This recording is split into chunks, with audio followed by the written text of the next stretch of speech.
C'est l'une des plus grandes énigmes de la science. Un mystère qui, s'il est un jour résolu, bouleversera la vision que nous avons de notre place dans l'univers. La vie sur Terre est-elle unique? Ou bien la trouve-t-on dans tout le cosmos? Si nous partageons les étoiles avec des extraterrestres, pourquoi ne se sont-ils pas encore manifestés? Sommes-nous vraiment seuls? L'espace, le temps, l'essence de la vie. Les secrets du cosmos se trouvent au sein des trous de verre.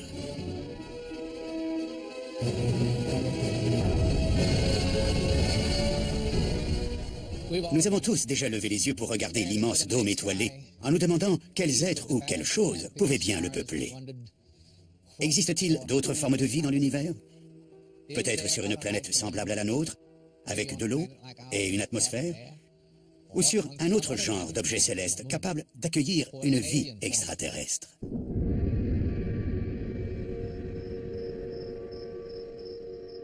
Quand j'étais jeune, dans le delta du Mississippi, nous nous asseyions souvent sur le porche de la maison familiale pour discuter. Lorsque le temps était couvert, il faisait nuit noire, et parfois, lorsque nous pensions être parfaitement seuls, des gens sortaient de l'obscurité. Qui est-ce, Morgane? Darren et Travis. Bonsoir. L'univers serait-il aussi trompeur? D'autres formes de vie intelligentes vont-elles un jour apparaître hors de l'immensité stellaire? L'univers compte plus d'étoiles qu'il n'y a de grains de sable sur toutes les plages de la Terre. Un nombre incalculable de planètes orbite autour de ces étoiles. Il serait donc très présomptueux de croire que l'homme est seul dans l'univers. Personnellement, je n'ai aucun mal à imaginer que la vie extraterrestre existe. Et je suis loin d'être le seul. Les scientifiques qui étudient la vie extraterrestre s'appellent des exobiologistes. Lynn Rothschild, du centre de recherche Ames de la NASA, en est l'une d'entre eux. J'ai la chance incroyable d'exercer un métier passionnant. Car pour moi, il est impossible de ne pas s'extasier devant l'immense potentiel de la vie. J'étudie ce qui existe de plus bizarre et de plus extrême. Les formes de vie exceptionnelles que l'on peut trouver sur Terre. Mais elles existent peut-être aussi ailleurs. Et c'est une idée que je trouve proprement fascinante. Pour créer les théories de la vie extraterrestre, il faut commencer par regarder ce qui existe sur Terre. Notre planète comporte une incroyable diversité de créatures, façonnées par des milliards d'années d'évolution pour s'adapter à leur environnement. On pense souvent que la vie se développe principalement dans des conditions de température et de pression tempérées. Mais il existe davantage d'organismes adaptés à des conditions beaucoup plus extrêmes. L'homme a besoin d'eau à l'état liquide, mais certains organismes sont capables de survivre dans de l'eau à des températures de plus de 100 degrés ou en dessous de zéro. Notre environnement ne doit être ni trop acide, ni trop alcalin. Pourtant, on trouve des formes de vie dans des milieux extrêmement acides. La vie sur Terre peut survivre dans des environnements extrêmes, mais peut-elle survivre sur d'autres mondes? C'est dans l'espace que se trouve la clé de cette énigme. Cela complique énormément la recherche d'indices, car l'homme n'en est encore qu'au balbutiement de l'exploration spatiale. Mais par chance, il arrive que les indices se présentent d'eux-mêmes. En 1969, une météorite de 100 kg s'écrase près de Murchison, en Australie.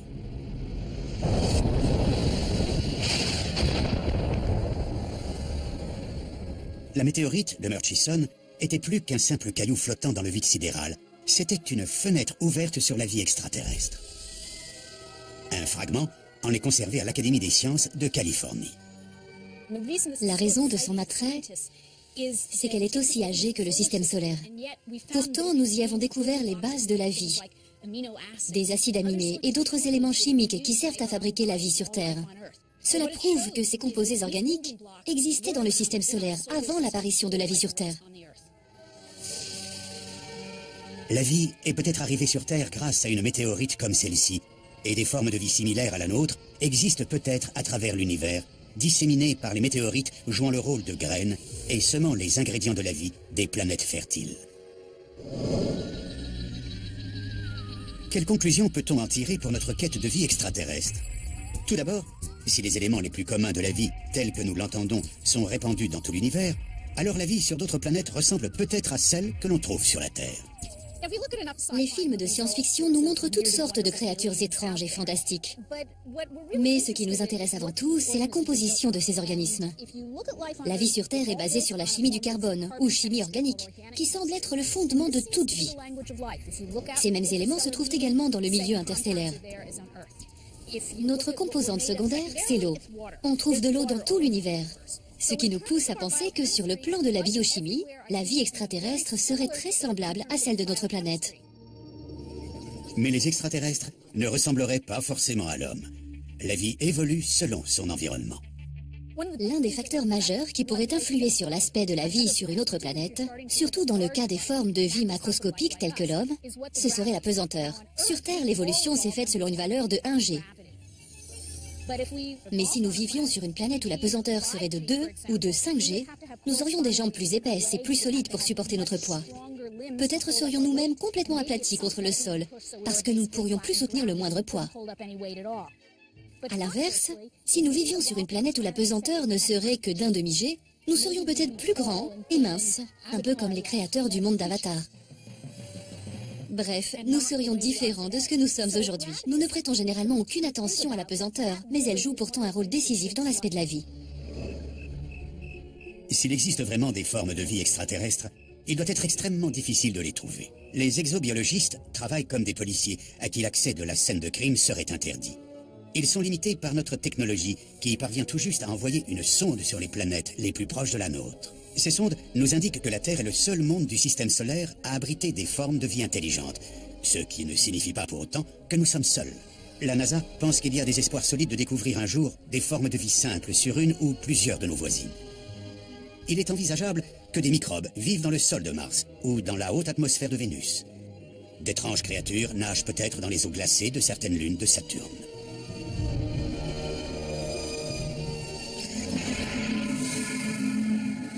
Si nous trouvons un jour des microbes ailleurs que sur Terre, ou même des microbes terrestres capables de s'adapter sur d'autres mondes, cela augmentera sérieusement les chances que la vie soit disséminée dans tout l'univers. E.T. ne vit probablement pas dans notre voisinage proche, mais l'univers est d'une immensité inconcevable. Il nous attend peut-être quelque part dans l'infinité des étoiles. Des scientifiques de tous les pays sont déjà en quête de vie extraterrestre. Ils écoutent les étoiles, identifient les régions les plus propices, multiplient les hypothèses et cherchent des indices tombés du ciel. La chasse est lancée et l'incroyable vérité apparaît peu à peu.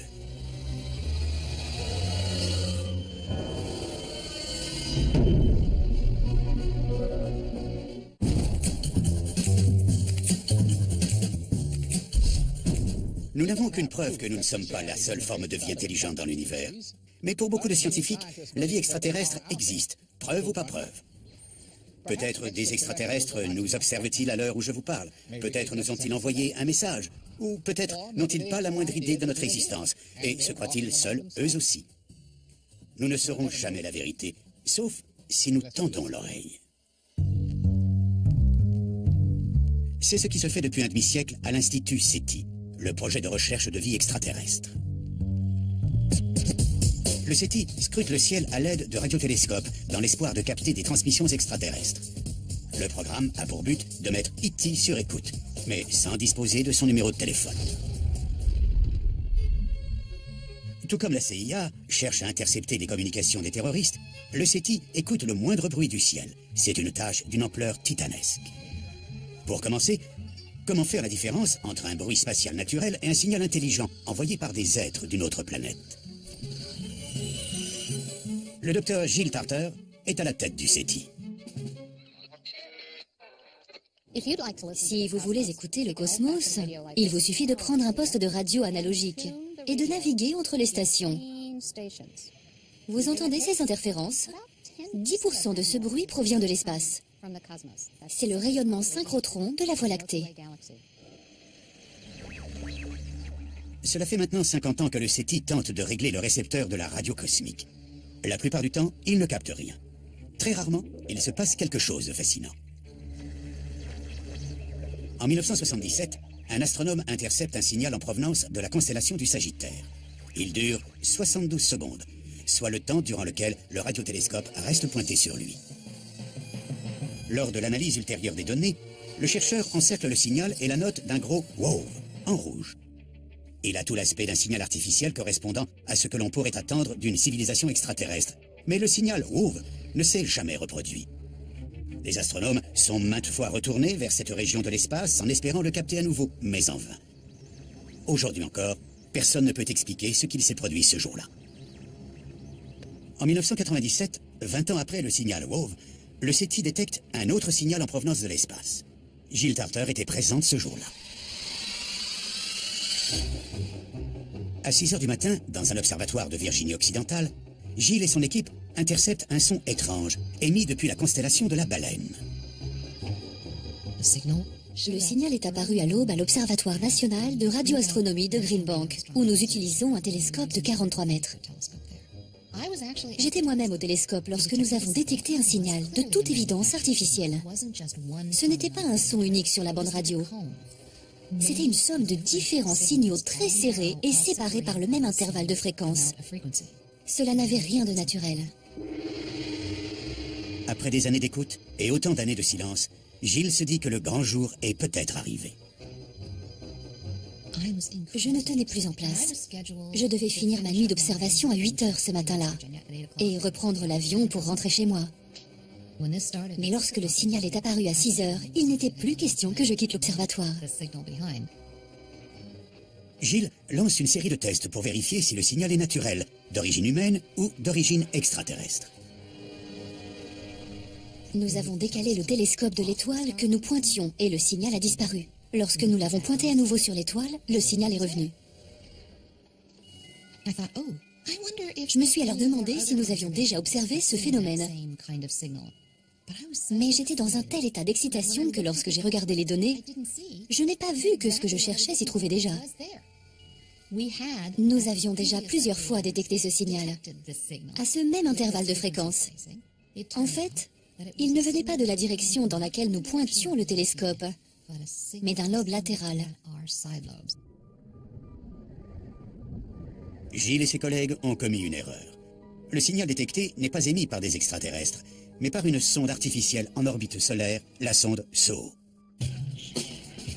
Le SETI en conclut donc que communiquer avec l'espace demande une technologie plus pointue, dont il disposera bientôt. Au nord de la Californie, le programme est en train de construire des nouvelles antennes par centaines pour parler aux extraterrestres. Nous sommes au nord de la Californie, à l'observatoire radio de Hat Creek. Ces antennes forment le Allen Telescope Array. C'est une méthode innovante de construction d'un télescope géant qui additionne plusieurs petites antennes pour en former une gigantesque. En mettant en réseau plusieurs petits télescopes, l'ATA offre un immense champ de vision, une image radio grande comme 10 pleines lunes. Nous disposons aujourd'hui de 42 paraboles de 6 mètres de diamètre. À terme, nous aurons 350 de ces petites antennes. Ce sera peut-être enfin l'outil adéquat. L'ATA permet au SETI d'observer beaucoup plus de canaux sur la bande cosmique. Grâce aux dernières avancées technologiques, nous pouvons observer simultanément des milliers de canaux. À l'avenir, ce sera des milliards. Et je suis impatiente d'en être là. La technologie nous permet d'atteindre une échelle d'observation qui est peut-être enfin assez vaste pour nous permettre de détecter quelque chose. Le SETI écoute les étoiles depuis un demi-siècle, mais il n'existe encore aucune preuve de vie extraterrestre. Le silence du cosmos est toujours aussi absolu, mais cela n'a rien de surprenant. Le SETI cherche une aiguille dans une botte de foin, sans aucune garantie qu'il y ait même une aiguille. Le professeur Paul Davis, chercheur affilié au SETI, est une sorte d'hérétique au sein de cette communauté. L'approche traditionnelle du SETI est de balayer le ciel avec un radiotélescope dans l'espoir d'intercepter le message d'une civilisation extraterrestre dirigée délibérément sur la Terre. Je ne pense pas que cette approche soit viable, et voilà pourquoi. L'un des problèmes majeurs du SETI, c'est l'immensité de l'échelle de ses recherches. L'univers est littéralement gigantesque. À l'échelle humaine, sa taille dépasse l'entendement. Imaginons que ce minuscule grain de poussière que je ramasse représente notre système solaire, jusqu'à l'orbite de Pluton. Demandons-nous ensuite quelle est la taille de la galaxie et jusqu'où nous devrions aller pour atteindre l'autre bout de la Voie lactée. À l'échelle du grain de poussière, il faudrait marcher jusqu'aux collines que l'on aperçoit loin à l'horizon. Et si vous voulez voyager jusqu'à la frontière de l'univers visible, il faudrait aller jusqu'à l'orbite de Mars.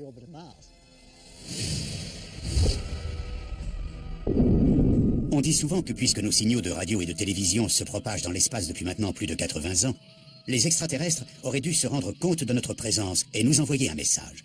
Mais cet argument ne tient pas compte de l'une des lois fondamentales de la physique. On peut également attaquer ce problème sous l'angle de la vitesse de la lumière, qui est de 300 000 km/s. La lumière met environ 100 000 ans à traverser notre galaxie et 13,7 milliards d'années pour traverser l'univers.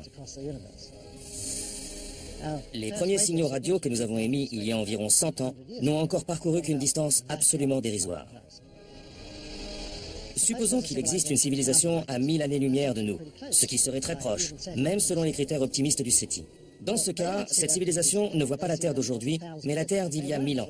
Les radiotélescopes n'existaient pas à cette époque. Donc, elle n'aurait eu aucune raison de nous envoyer des messages avant d'être sûre que nous soyons en mesure de les recevoir. Et cela, elle ne pourrait le savoir que lorsque nos premiers signaux radio l'atteindront, c'est-à-dire dans 900 ans. La recherche d'un signal en provenance des étoiles n'a que peu de chances de succès. Mais existe-t-il d'autres moyens plus efficaces de trouver un signe de vie extraterrestre? Pendant que le SETI tend l'oreille à l'aide de ses antennes géantes, d'autres chercheurs adoptent une approche radicalement différente qui pourrait bien nous mener directement chez E.T.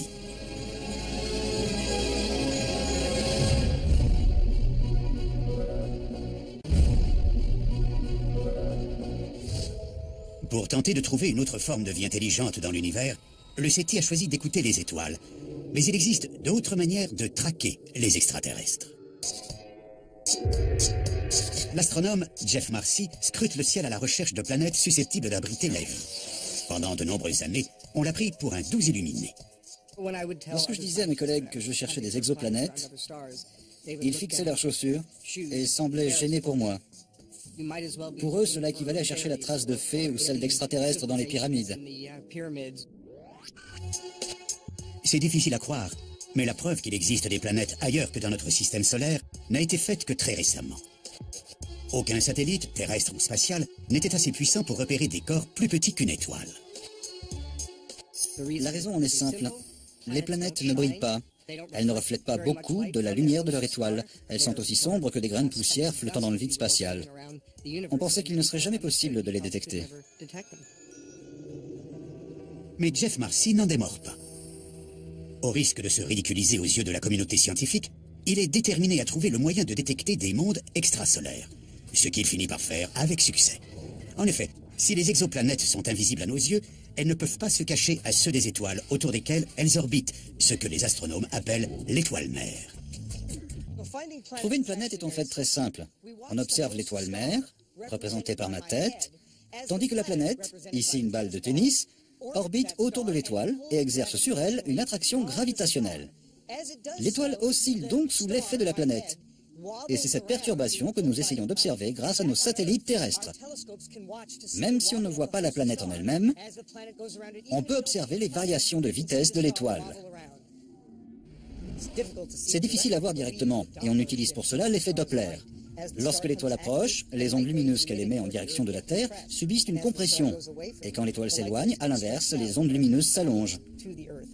On observe donc cette fluctuation continue des ondes lumineuses. Pour l'œil humain, cela correspond à un changement de couleur. Elle passe du bleu au rouge, puis à nouveau au bleu, et ainsi de suite. Nous pouvons mesurer tout cela grâce à un télescope. L'effet Doppler est plus connu dans le domaine des ondes sonores. Le ton d'une sirène de train change lorsque le train passe devant vous. Même les yeux fermés, on peut dire si le train approche ou s'éloigne. C'est la même chose avec les ondes lumineuses d'une étoile. Les modulations de couleur permettent de dire si elle s'éloigne ou si elle se rapproche. Pendant près de 10 ans, cette technique, connue sous le nom de méthode de la vitesse radiale, n'a pas donné le moindre résultat. Jeff Marcy n'a alors toujours pas la preuve qu'il recherche, mais il parvient tout de même à gagner quelques astronomes à sa cause. D'autres détectives se joignent peu à peu à son enquête. Puis en 1995, sa patience est enfin récompensée. Une équipe d'astronomes suisses surveille de près un objet brillant dans la constellation de Pégase, baptisé 51, Pégasi B. Les chercheurs pensent avoir trouvé ce que tout le monde cherche, une planète géante, la première détectée hors du système solaire. Mais ce résultat demande une confirmation. Par chance, Paul Butler, mon étudiant, et moi-même avions réservé un créneau d'observation au télescope de 3 mètres de l'observatoire Lick pendant 4 nuits consécutives. Et comme le hasard fait bien les choses, la période orbitale supposée de cette planète autour de 51 Pég était de 4 jours, ce qui collait à merveille. Nous avons donc procédé à l'observation, le ciel est resté clair pendant ces 4 nuits, nous avons mesuré l'effet Doppler sur 51 Pég, et au terme de notre créneau, nous étions sûrs à 100% que les Suisses avaient vu juste. Cela a été un moment merveilleux, et peu de temps après, à la mi-octobre 1995, le monde a appris que notre système solaire n'était pas unique dans l'univers. La découverte de 51 Pégasi B est une véritable révolution. Elle prouve la viabilité de la méthode de vitesse radiale. Très vite, Jeff Marcy et ses collègues découvrent d'autres nouveaux mondes. On en dénombre aujourd'hui plus de 490, et il en existe probablement des milliards. Mais Jeff a toujours le même objectif en tête.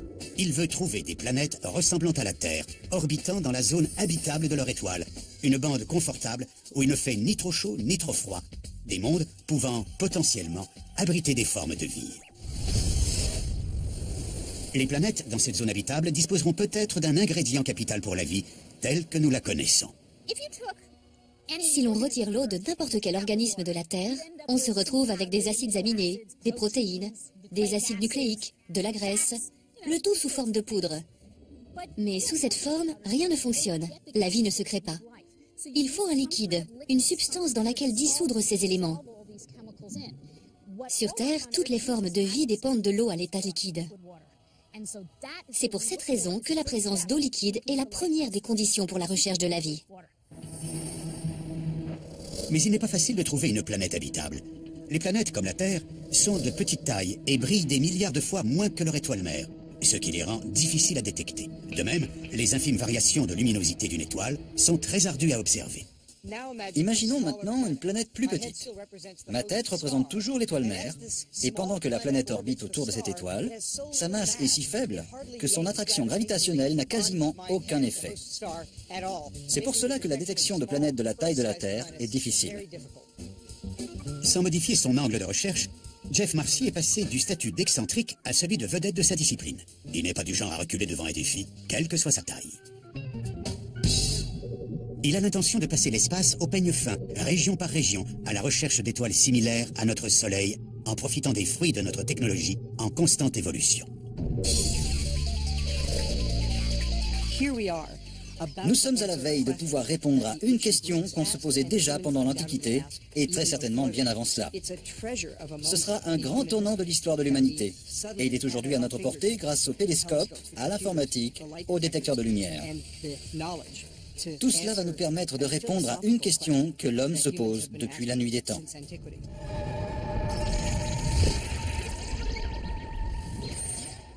Dans ma jeunesse, j'ai lu beaucoup de science-fiction, ce qui m'a ouvert l'esprit à propos de la possibilité de la vie sur d'autres mondes. Il y a quelques années, l'homme n'en avait encore aucune preuve. Mais nous vivons actuellement une véritable renaissance scientifique. Un âge d'or technologique, au cours duquel les découvertes s'enchaînent plus extraordinaires les unes que les autres. Grâce à nos outils ultramodernes, nous sommes peut-être sur le point de résoudre le mystère de la vie extraterrestre. Par exemple, jusqu'ici, les scientifiques, cherchant d'autres formes de vie, devaient mener l'enquête depuis la Terre. Mais ils disposent désormais d'un instrument qui leur permet de travailler depuis l'espace.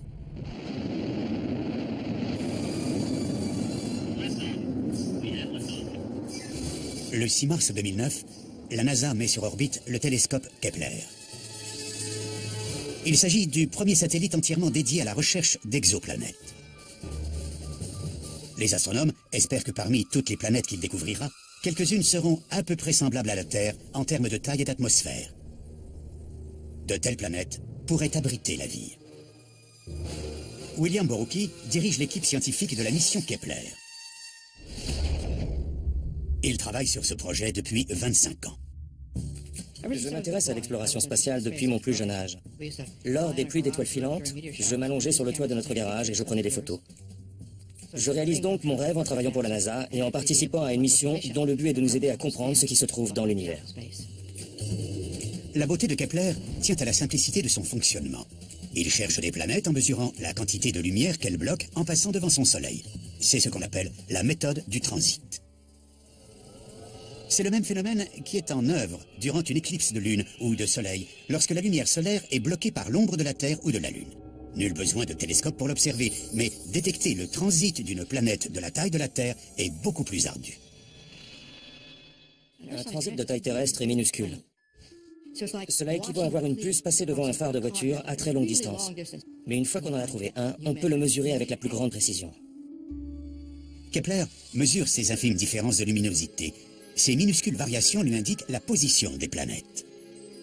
Cela donne une droite qui plonge soudainement lors du passage de la planète, puis qui revient à son état initial. C'est ce creux qu'on recherche sur toutes les étoiles. Plus la planète est grosse, plus la quantité de lumière qu'elle bloque est importante. Et donc, plus le creux est gros. La taille du creux nous donne la taille de la planète. Mais observer une seule étoile à la fois est loin d'être pratique. William Borucki a donc cherché un moyen d'observer plusieurs étoiles à la fois, ce qui n'avait jamais été fait et que certains tenaient pour impossible. Nous devions prouver que nous étions en mesure d'évaluer avec précision la luminosité simultanée de 100 000 étoiles. La communauté scientifique était très sceptique. Et il y a même eu des articles publiés pour démontrer que c'était impossible.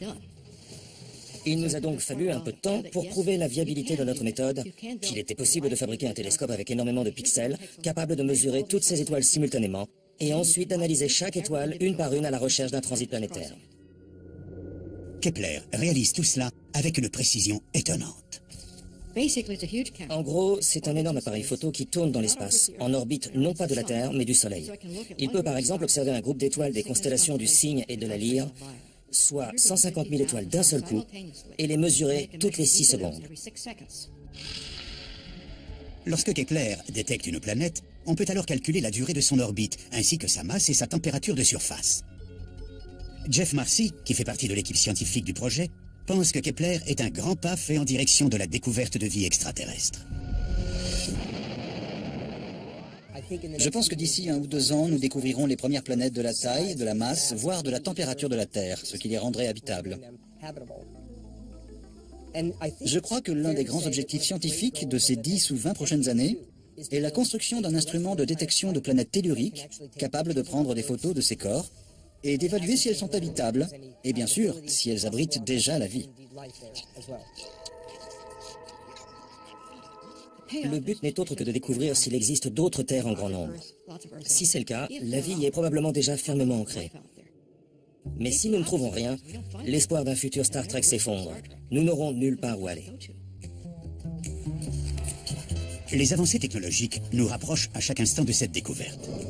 Par exemple, nos méthodes de détection sont désormais assez précises pour nous permettre d'analyser la lumière réfléchie par la surface d'une planète et ainsi de déterminer la composition chimique de son atmosphère.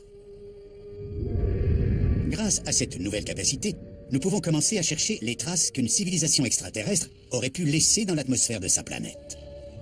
Toutes les technologies laissent une marque sur l'environnement. Par exemple, si l'on observe la Terre de loin, on détecte le réchauffement climatique qui est notre signature. Imaginons une civilisation vivant sur une planète pendant une immense période. Sa trace serait beaucoup plus importante, non seulement sur la planète, mais aussi dans la région spatiale environnante. Nous devons chercher toutes les anomalies possibles, tout ce qui semble ne pas avoir d'explication naturelle.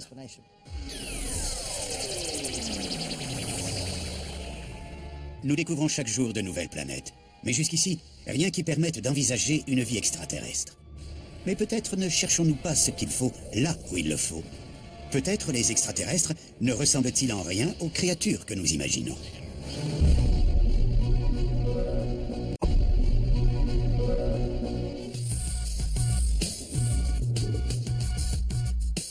Nous cherchons des planètes semblables à la Terre, susceptibles d'abriter la vie telle que nous la connaissons dans l'espoir de trouver des civilisations extraterrestres. Mais peut-être sont-elles très différentes de ce que nous imaginons. Et si par exemple, les extraterrestres pouvaient se passer de corps? Chercher la vie fondée sur des critères terrestres est peut-être une erreur, car, à en croire certains scientifiques, la vie telle que nous la connaissons appartiendra peut-être bientôt au passé. Je pense que la découverte d'une vie microbienne sur une exoplanète est parfaitement envisageable. Mais à mon avis, ce que les gens attendent, ce sont des petits hommes verts. Ils veulent des créatures avec lesquelles communiquer, des êtres que l'on peut considérer comme des entités pensantes. Will Wright est le créateur de 2 jeux vidéo révolutionnaires. Il conçoit des logiciels de création de vie extraterrestre qui génèrent des créatures uniques en leur genre, adaptées au nombre infini de conditions que l'on peut rencontrer dans l'univers. Bien entendu, tout cela est simulé par ordinateur.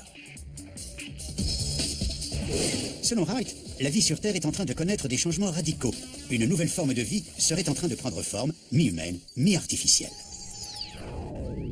Quasiment toutes les technologies modernes peuvent être considérées comme des prolongements du corps humain. Les bâtiments sont des extensions de notre peau, la voiture de nos jambes, le téléphone de notre bouche. Cela fait des milliers d'années que la technologie fait partie intégrante de l'homme, à tel point qu'il est désormais difficile de distinguer l'un de l'autre. Plus le temps passe et plus ce phénomène s'amplifie. Certaines personnes pensent que l'homme finira par abandonner son corps pour devenir une entité de conscience pure, vivant à l'intérieur d'un gigantesque ordinateur. Si c'est la voie sur laquelle l'homme progresse, lentement mais sûrement, est-il possible que cela soit déjà arrivé à une autre forme de vie? Il est probable que si jamais nous rencontrons une autre civilisation extraterrestre, elle ne se présentera pas sous une forme purement biologique. Ce sera peut-être une civilisation entièrement mécanique. Le physicien Paul Davies est du même avis. À mon avis, la forme biologique n'est qu'une phase transitoire de l'évolution de l'intelligence dans l'univers. Au bout de plusieurs millions d'années, on se retrouve peut-être avec une vie répartie sur toute la surface d'une planète, non pas un organisme vivant, mais une sorte de cerveau géant en perpétuelle activité. Il est possible que ces super-entités extraterrestres, quelle que soit leur forme, nous envoient déjà des messages, mais que nous ne soyons pas encore en mesure de les détecter. D'un autre côté, ce n'est peut-être pas plus mal.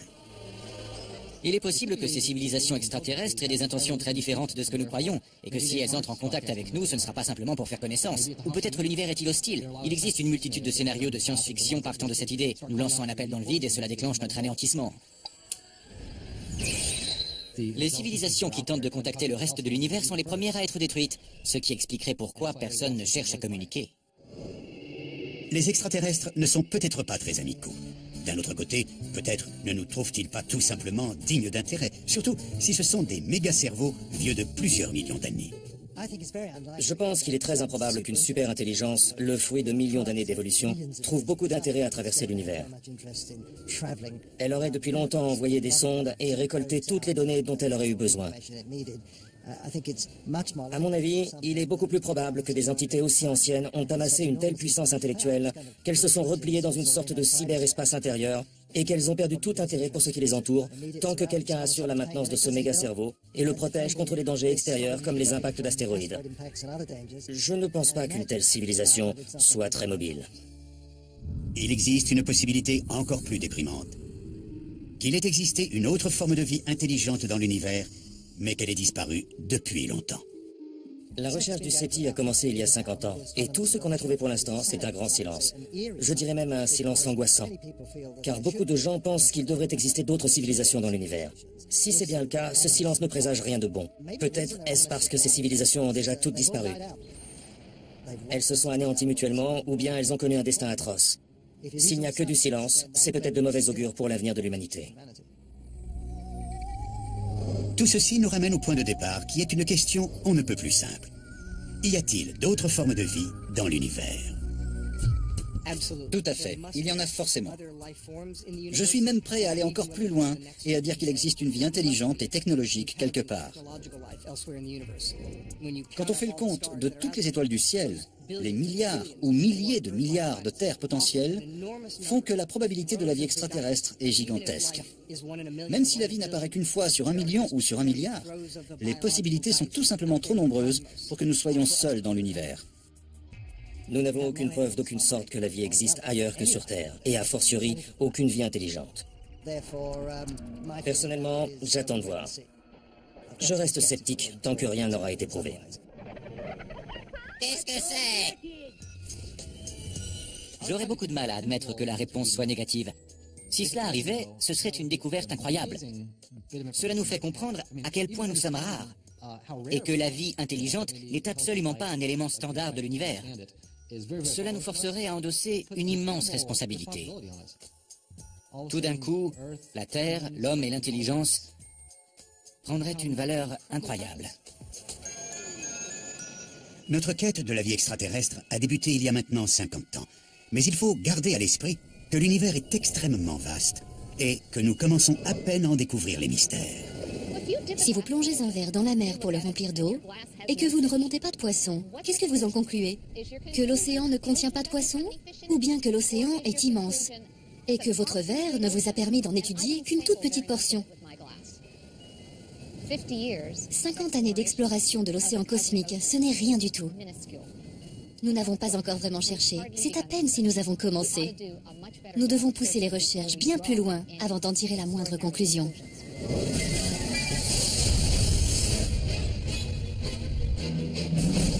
Les bases de la vie sont présentes dans tout l'univers, et il est difficile d'envisager qu'elle n'ait pas réussi à fertiliser l'une des innombrables planètes qui le composent. Si vie il y a, la considérerions-nous comme intelligente? Et s'il existe bien des civilisations extraterrestres, pourquoi gardent-elles le silence? Peut-être leurs messages sont-ils en route? Peut-être utilisent-elles une technologie qui nous dépasse encore? Ou bien peut-être n'y a-t-il personne? Nous n'en savons rien. Mais une chose est sûre. Si nous trouvons une forme de vie extraterrestre, cela changera en profondeur la vision que nous avons de l'existence et de nous-mêmes. En attendant, nous avons toujours nos espoirs, nos rêves et le silence du cosmos.